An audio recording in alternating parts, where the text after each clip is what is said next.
Pour tout francophone, musulman s'intéressant à l'islam ou ayant même l'envie de la recherche théologique, qui dévoilerait peut-être la vérité mystérieuse et impeccable de notre vie. Bonjour mes chers spectateurs, et voilà que nous sommes avec le deuxième épisode de la Fatiha toujours. Premièrement, Ar-Rahman Ar-Rahim. Remarquez que c'est la première Ar-Rahman Ar-Rahim, car il y aura une deuxième plus loin, et qui aura un sens non différent, mais plutôt supplémentaire à celle-ci. Elle signifie le tout clément, miséricordieux. La clémence divine couvre tous les gens. Dieu l'a prescrite parfaite et intacte aux pieux, mais n'empêche que ceux qui ne le sont pas en ont une part. Deuxièmement, le deuxième verset, Alhamdulillahi Rabbil Alamin. Tout d'abord, Alhamdulillah. Elle n'est pas dite comme Bismillah, qu'on dit quand on est sur le point d'aborder un acte quelconque, mais plutôt pour louer et remercier Dieu, Allah, pour toutes les impositions et les grâces desquelles il nous a honorés. Troisièmement, Rabbul Alamin.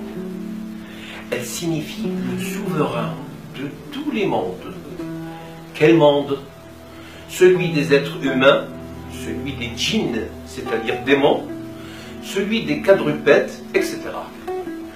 L'unicité d'Allah se révèle par ses pouvoirs de création, de pourvoir et de bienfait.